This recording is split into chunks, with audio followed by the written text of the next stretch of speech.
Yo guys, it's the Master here and welcome finally to a new series on the channel. It's almost been a year since my last video on the channel, but we are coming back now with a very similar concept to what I was doing before with my review videos, but condensing them into one video where I talk about them all, condense it down to around 10-15 minutes if possible. I've already done a couple of takes of this video, a few issues, and we're just going to have to go with, obviously in the background we've got WWE 2K17 gameplay, and there's some problems with the gameplay as you'll see coming up, and if it goes over 10 minutes it may have to be repeated, so I apologise for that. I'm going to try and get that sorted for the next weekly review or whatever the next video on the channel may be. But without further ado, let's get into the review. We're going to just go over the main points, as some things from Raw and SmackDown in particular will be just completely missed out, like the Miz's segment on Raw, the tag team women's match, which frankly I can't, there isn't really any main points to pick out from it in my opinion. So as I say, some points from the shows will be missed off. But yeah, anyway, let's get into the review. So, we started off with the kickoff show. Gonna get through this quickly. Neville versus Tozawa. It was an okay match, you know. The Cruiserweight division is lacking, particularly now that Austin Aries is gone. They didn't mention him when they were going through the past champions, which was a bit poor in WWE's standards, but what do you expect? You know, Tozawa played well, he stepped up, but the ending was a bit weak for me. Him just getting, I suppose they had to have a ball-related finish, but if he'd have just like hit his balls on the ropes and then gone down and then been pinned, I would have been a bit more happy than him getting up, then getting kicked. Just kicked. He could have done a finisher or anything, but no, you just kick him another time, then get the pin. Bit weak for me. Was not too happy about the ending to that match. Wyatt versus Rollins surprised me a bit. I did quite enjoy the match. The build-up, I was not involved in the match, at all. You know, Wyatt put on a good performance and got a deserved win at a pay-per-view. To be fair, you know, for the first, you know, he'd been doing all right on SmackDown. He hadn't really hit his form for me on Raw yet, but hopefully this is the turning point and we'll get the Bray Wyatt we want to see. As for Rollins, you know, he'll obviously have a good feud coming up, and we may be seeing this new feud on Raw, but we'll get to that.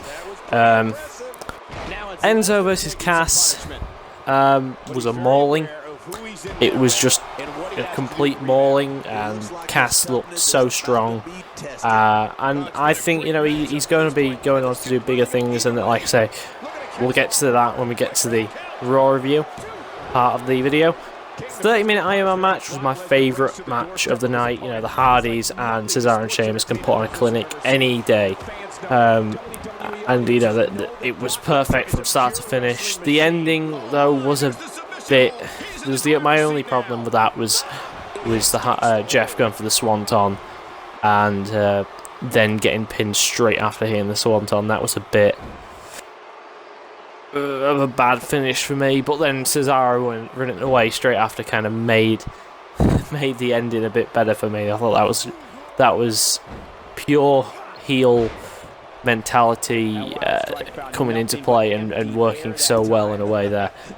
But yeah, overall, definitely best match of the week. Then Bliss versus Banks, you know, it's setting up for another match at SummerSlam probably, whether it's just them two or whether it's triple threat, fatal four-way, who knows. But, you know, I feel they have good ring chemistry. I'm never really too happy with false finishes, but there you go, I guess. The Miz versus Ambrose, nothing to say on this match. This feud needs to die now. They've had too many Miz and Ambrose matches. Glad Miz retained, and hopefully, although it doesn't seem like it after watching Raw, but we'll get to that, that this feud will be over, hopefully. Anyway, Strowman versus Reigns surprised me after all the stick that I gave Strowman a year ago in my original review. Original Raw reviews. Is not deserved now. I thought Strowman was great. You know, he's going to probably be the next, you know, Big Show or Kevin Nash. He's another one of them big guys who I can see going places. And he's got a bit more athleticism to him now. I mean, we saw him a few weeks ago doing a kip up and stuff. So I'm at the ending I loved with Reigns going for a spear and just going flying into the back of that ambulance. Probably one of my favourite moments of the night, because like some people didn't like that. Some people maybe thought it made him look a bit stupid. What's the problem in that? I thought it was great. I could not stop laughing. And you know, Strowman getting put in the back of the ambulance and crashing into that truck was okay. I thought, you know, a lot of people had. I read that a lot of people had problems with the ending to that. I didn't have a problem with that. I thought, you know, it was very reminiscent of some of the things we saw in the Attitude Era. Less blood. I mean, there was blood, but less blood than what we saw in the Attitude Era. But you know, I thought it was good. Then the best match of the night, by far, Heath Slater versus Kurt Hawkins. No one can deny, because no one actually paid attention and watched it. So, no, neither did I. You know, I was not interested in the match at all, and for some reason that has gone on a pause screen, but okay, I'm sorry about that. Don't know why that is still in the video, but there's nothing I can do about that now. I'm on a very short amount of time to get this done, but I'll sort this for the next video. Lesnar versus Samoa Joe, the main event. I was disappointed. It didn't really go on for long enough, you know, and one F5 to finish. I feel the feud could still have some length in it, but with Joe getting knocked off in the way he did with one F5, it doesn't make him look strong. So I'm slightly interested to what they do to that. But, you know, the match started well. It was a good start. It's just the finish kind of made the main event feel a bit weak for me. That's my only problem with that. So, that's Great Balls of Fire done.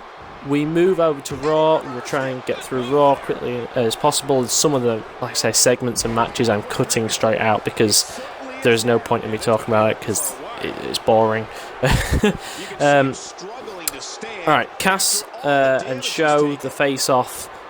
You know, I think that'll be a good feud. You know, Big Show putting over the younger man, Cass, you know, in what could be his final SummerSlam, you know, with his contract coming to an end. And I think I could see Enzo being in Big Show's corner for that match. I don't see him wrestling, but I could see him being in the corner, definitely. Balor versus Samson didn't interest me at all.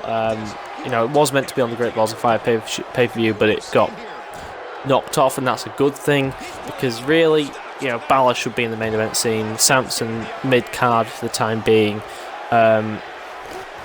But no, it was an okay match, I guess, but it wasn't anything interesting. So, you know, Balor won. That's a good thing, I guess. The Hardy Boys segment, again, teasing the broken gimmick. You know, as they do, they're not going to do it yet. They're not going to be doing it for another month or so, I don't think. Particularly with the legal rights, there's still a problem with the legal rights with it's GFW now, I believe. But I guess you know, teasing it is a good thing for the fans. You know, getting them a bit worked up, thinking that it's actually going to happen when I don't see it happening for a while yet. Then, you know, the match with the club was good, you know, particularly since they had a stellar match the night before. It was a good match, and then the Revival coming out after the match. I'm a bit worried about this, and I'll tell you why. The Revival need a big win. You know, they're coming back, you know, after, was it Dawson's injury? I can't really remember. But, you know, they're coming back actually having a match this time, rather than just being in segments. And I am slightly worried that, because the Hardys have to lose. But then if the Hardys lose, they've lost to the club, they've lost to Cesaro and Sheamus, and they're becoming more of a joke now, of just losing if they lose to the Revival as well. So one of these teams is going to have to take a huge sacrifice in losing the match, and I don't know how it's going to work. The only possible way that I could see it working would be for the Hardys to split up and then go their separate ways, and then that's how we get the broken mat gimmick in the WWE. But really, this feud could cause quite a few problems, in my opinion, if you actually understood me there, because I understand that probably was a bit poorly explained by me. And as you've seen on the screen now, I've had to repeat the gameplay back over. Again, I'm sorry for this, but issues beyond my control at the minute, but it will be sorted for next week. Anyway, the Kurt Angle segment. One thing and one thing only I have to say about this. Please, for God's sake, do not bring in Dixie Carter. No one wants to see her. It was alright to have her in that WWE 24 thing, but don't have Dixie Carter back in the WWE. I just, we've had Bischoff and things like that before, but no, not Dixie Carter. Then we had, the segment which was starting to tell us what we might be seeing for the SummerSlam main event. I don't want Reigns. I don't want Reigns versus Lesnar. I don't want Joe versus Lesnar. What I want to see, and what I think will happen next week on Raw, I'm making this prediction now, Reigns and Joe fighting for this #1 contendership. Strowman will come out, interfere, no contest, and we will have a fatal 4-way for the Universal title at SummerSlam, and that will be Joe, Reigns, Lesnar, and Strowman. That's my prediction. Then Wyatt versus Rollins again wasn't too bad a match. I don't really want to see the same match twice though. But and then there seemed to be setting up, as we kind of saw in the Mizzy segment earlier in the. I said the Mizzy because that's not just me calling that. That's because it was the Mizzy's segment earlier in the night. It seems like they're maybe doing some sort of Shield reunion with Ambrose and Rollins. Not really sure how they're going to do this. They're going to do Ambrose and Rollins versus Miz and Wyatt. That could be a possibility, but then what does that mean for the Miztourage? I don't really know. I'd rather see Ambrose move on to something new. I'd rather see Rollins maybe continue his run with Wyatt, make it a bit more intriguing, or go on to a feud with someone else. Maybe do that. Maybe do Wyatt versus Balor like they teased earlier in the year. But yeah, overall I thought Raw was good. It wasn't anything special. There was a few good bits in it, but it was an average show, in my opinion. Then SmackDown. SmackDown was, again, okay. It started with the return of the US Open Challenge, but with AJ Styles now as champion. Can I also just say, him winning that at a house show, fantastic. I think, it adds more depth. It means people are going to come to house shows more, as well, in particular. So, I was pretty happy with that. And then it seems like we're going to get Cena versus Styles, and Owens comes out, interrupts, and Rusev coming out as well, attacking Cena. I thought it's great. Those four, they're all fantastic wrestlers in their own right, and obviously Cena and Styles on the same team. It's a great thing to see, and we'll get to that in the main event. Anyway, Ty Dillinger versus Jinder Mahal. It was good to see Ty on TV. Sad to get him. Sad to see him get a bit squashed by Jinder Mahal. I am a big fan. I like Ty. I think he's great, but I suppose they had to, give Jinder some new competition and have him look convincing as champion. So I guess that had to happen. The Xavier Woods versus Jey Uso was probably only made because of the mention of the Paige sex scandal in the weeks before SmackDown. But it was a good match, and I thought the ending was good with Woods pulling off that elbow drop from the top rope to Jey Uso, who was stranded in the middle rope. I thought that was great.